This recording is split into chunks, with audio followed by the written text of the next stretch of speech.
बहलदा police कब्जारे 4 जण आंतरजिला दुर्दांत डकायत। सांबादिक सम्मेलन में अतिरिक्त जिला आरक्षी अधीक्षकों सूचना। मयूरभंज जिला बहलदा ब्लॉक अंतर्भुक्त गमरिया गाँव में 13 तारिख राति कान्हू नदी पोल पाखरे एक धला रंगर कार रास्ता उपरे रखी किछि युवक संदेहजनक अवस्था चलाचल करुथिले। एहाकु किछि अजणा लोक देखि एमानक हावभाव को संदेह करी बहलदा पुलिस को जणाइथिले। जिला आरक्षी एवं अतिरिक्त आरक्षी जदुनाथ जेना निर्देशक में रायरंगपुर एसडीपीओ गोकुलानंद साहू, बहलदा थाना अधिकारी भास्कर चंद्र प्रधान जाल बिछाई दुर्दांत अपराधी मानकु चारिपटु घेरी धरिबारे सफल होइथिले। तत्सह सेमानक पाखरे थिबा समस्त अस्त्रशस्त्र जबत करथिले। मंगलवार अपराह्न रायरंगपुर अतिरिक्त जिला आरक्षी अधीक्षकों कार्यालय रे एक खबरदाता सम्मेलन आयोजित करा। एथिरे अतिरिक्त जिला आरक्षी अधीक्षक जदुनाथ जेना, एसडीपीओ गोकुलानंद साहू, बहलदा थाना अधिकारी भास्कर चंद्र प्रधान प्रमुख उपस्थित थिले। एही सांबादिक सम्मेलन में अतिरिक्त जिला आरक्षी अधीक्षक कहिथिले जे धरा पड़िथिबा 4 जण आंतरराज्य दुर्दांत डकायत सेमाने जाजपुर, कलिंगनगर, कोरेई और राज्यर विभिन्न अंचल डकायती करिथिबा नै थाना रे 20 रु ऊर्ध्व मामला तांको नाम रे रहिछि।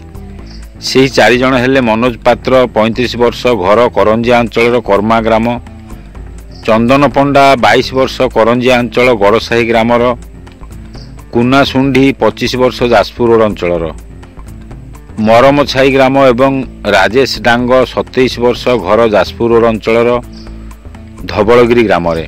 सेमानंक पाखरु बहु डकायती सामग्री जबत करा जायथिला। सेगुड़िक हला T6 65 mm पिस्तल, गोटे लोडेड मैगजीन, धला रंगर मारुति एर्टिगा, OD02CW 3966 ब्लू रंगर रिलो mobile, golden colour Samsung mobile, आकाशिया रंगर भिवो मोबाइल, 3टी भुजाली, गोटे लाठी, 2 पकेट लंका गुंड, गोटे कला रंगर मंकी कैप जबत करिसंती। प्राय संध्या 9टा पाखापाखि हम 2टी गाड़ी रे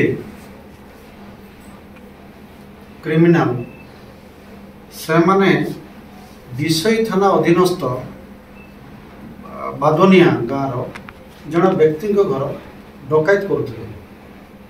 सही डकायत समय घर परिवार सदस्य पार्टी करने जो गाँ लोक लोक तत्क्षणात घटनास्थल को आसला बेलू एम से अल्प प्राय पाखापाखि से पाखे तार बुढ़ार थाक पर 200 टंका को धरिकी पलि आसते। से बुढ़ार घर जे थिला ताको मध्य से देखुं सामने बंधुक धमक देते, ठेंगार 2-4 पार ताको पिटी थे। ग्रामवासी आदिवासी को समस्ते पलि आसते।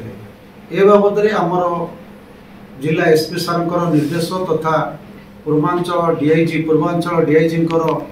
डायरेक्शन अनुसार प्राय 4 आड़े आमर नाका ब्लॉकिंग कंटिन्यू स्टार्ट होता। गला काली राति अर्थात 13/10/2025 राति प्राय 11टा रु 12टा भितर हम आमर बहलदा थानार भारप्राप्त अधिकारी श्री प्रधान भास्कर प्रधान सी निजे पेट्रोलिंग करथला बेले तार टीम सहित खबर आसला ता पाखको जे सार गोटे एर्टिगा गाड़ी छिड़ा होइछि, किछि लोक तांकर प्रस्तुति करुचंती गम्भारिया बजार पाखरे जन घर डकायत करेंगे।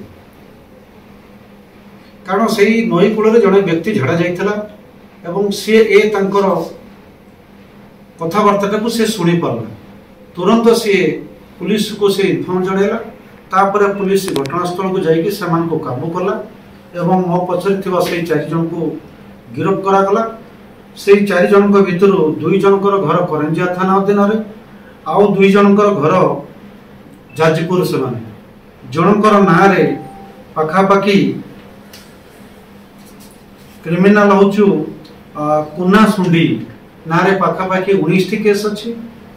ये माने जो बहलदा थाना पाखे जो अंडर रे जो नदी कूल से एकाठी होते से डकैत करने से प्रस्तुत चलते से जहाँ आम मोबाइल रु सब अनुधान कलापर जना पड़ा से अन्न बहुत जगार जहाँकि आम डिस्कस कर तदंतर बाधा प्राप्त हम बोली बहुत आड़े से डकैत कर प्लानिंग अच्छी तेणु यही केस आम 4 जन गिरफ्त कराई गोटे 7.6 mm 7.65 एक पिस्तल 10टी गुड़ी आपण 3टी आपणकर जोटा कहते कटुरी टाइप हथियार ताकू जबत होने चिली पाउडर जबत कराई एवं 3टी मोबाइल जबत अच्छी आउ जो मैंने आसे माने विषय डकैत केस उद्यम जाइए डकैत करने जाइए से नाम बर्तमान गोपन रखा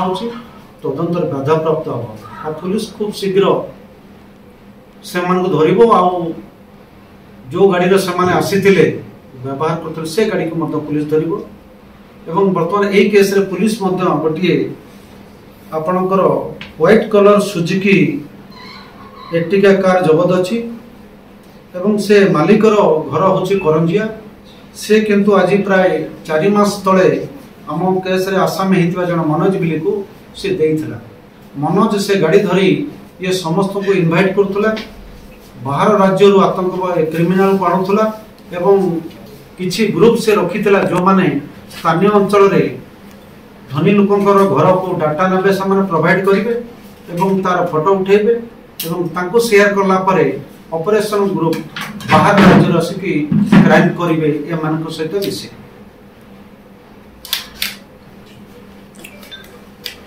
एमाने विषय केस रे संपुक्त अछंती कि विषय घटना रे विषय केस रे एमाने समस्त संपुक्त अछंती आंको सहित मतलब आहुरी अन्नमान अछंती पुलिस को खबर देइथिबा अजଣା व्यक्ति एवं एसडीपीओ गोकुलानंद साहू बहलदा थाना अधिकारी भास्कर चंद्र प्रधान को समयोचित पदक्षेप एवं मिलित चढ़ाऊ जोगु एक बहु बड़ डकायत उद्यम पंड हैला बोली साधारण राहकु प्रशंसा करा जाइछि। रायरंगपुर उत्तम राम को रिपोर्ट खोला खबर टीवी।